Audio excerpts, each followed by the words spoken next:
তোমরা বাপ তাহাজ্জুদ পড়ে জান্নাত কিনতে চাই? অসম্ভব। তুমি শুনে রেখো, আমি অনুবাদক। মুহাম্মদ সাল্লাল্লাহু আলাইহি ওয়াসাল্লাম বলেছেন 3 শ্রেণীর মানুষ জান্নাতে যাবে না, তার মধ্যে তোমার বাপ আছে। 3 শ্রেণীর মানুষ জান্নাতে যাবে না, আমি অনুবাদক। 3 শ্রেণীর মানুষ জান্নাতে যাবে না। এক, মদমিনুল খামর, যারা নিয়মিত বিড়ি, তামাক, জর্দা, সিগারেট, গুল, নেশাদার দ্রব্য খায়, পান করে, তারা জান্নাতে যাবে না। 2, আর রাজালাতু মিনান নিসায়ে, পুরুষের বেশধারী নারী, যারা পুরুষের জুতা স্যান্ডেল পরে, যারা পুরুষের শার্ট প্যান্ট পরে, যারা পুরুষের পোশাক পরে, যারা মাথার চুল ছোট করে, সামনের চুল ছোট করে, তারা জান্নাতে যাবে না। 1450 বছর পূর্বে আল্লাহর নবী এই কথা বলেছেন, আমি অনুবাদক। 3, ও দায়ুস, তোমার বাপ, আল্লাযী ইকরু ফি আহলি আল খাবাসা, যে তার বাড়িতে বেহায়াইর সুযোগ দিয়েছো, জান্নাতে যাবে না। যে তার বাড়িতে বেহায়াইর সুযোগ দিয়েছো, জান্নাতে যাবে না। যে তার বাড়িতে বেহায়াইর সুযোগ দিয়েছো, জান্নাতে যাবে না। কি দেখাতে চাচ্ছ তুমি? শোনো, তোমার বোন পায়জামা পরে আছে, গেঞ্জি জাতীয় পায়জামা, ওই যে নিচের দিক চিকন হয়ে আছে, উপর দিক মোটা হতে হতে হতে হতে তোমার বোনের রান এতখানি মোটা হয়ে আছে। তোমার বাপ দেখে না? ধর্মকে পাগল পেয়েছো বেটা? ধর্ম পাগল কিছু তুমি মনে করো? অসম্ভব। আমি অনুবাদক, না হয় আবার অনুবাদ করছি, তুমি শোনো। সম্মানিত মুরব্বী, আমি আবার অনুবাদ করছি, শুনুন। তিনি বলেন, সালাসা, 3 শ্রেণীর মানুষ আছে, লা ইয়াদখুলুনাল জান্নাহ আবাদা, তারা কখনো জান্নাতে যাবে না। 1, মদমিনুল খামর, যারা নিয়মিত বিড়ি, তামাক, জর্দা, সিগারেট, গুল, নেশাদার দ্রব্য খায়, পান করে, তারা জান্নাতে যাবে না। 2, আর রাজালাতু মিনান নিসায়ে, পুরুষের বেশধারী নারী, যারা পুরুষের জুতা স্যান্ডেল পরে, যারা পুরুষের শার্ট প্যান্ট পরে, যারা পুরুষের পোশাক পরে, তারা জান্নাতে যাবে না। মুহাম্মদ সাল্লাল্লাহু আলাইহি সাল্লাম বলেছেন, আমি অনুবাদক।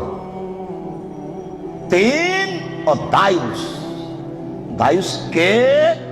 আল্লাযী ইকরু ফি আহলি আল খাবাসা, যে তার বাড়িতে বেহায়াইর সুযোগ দিয়েছে, সে জান্নাতে যাবে না। তোমার মা দিন রাত ছোট ব্লাউজ পরে, শাড়ি পরে বাজারে ঘুরে, তোমার বাপ তাহাজ্জুদ পড়ে, ধর্মকে পাগল পেয়েছে তোমার বাপ।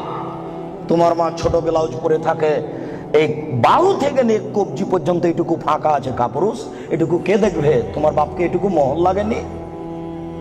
এটুকু তোমার বাপ ফিরে রেখেছে? তোমার মা ছোট ব্লাউজ পরে থাকে, জনগণ পেট পিট দেখে, কে দেখবে এটুকু? তোমার চাচা না জ্যাঠো না দেশবাসী? তোমার বাপ দায়ুস, তোমার বাপের বিবাহ করা ঠিক হয়নি। বিবাহ করলে ক্ষমতা লাগে।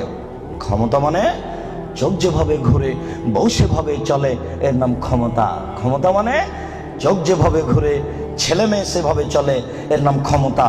রাত 11টার সময় ছেলে বাড়িতে ঢুকেছে, এই তুই রাত 11টার সময় বাড়ি আসলি কেন? ব্যাপারটা কি?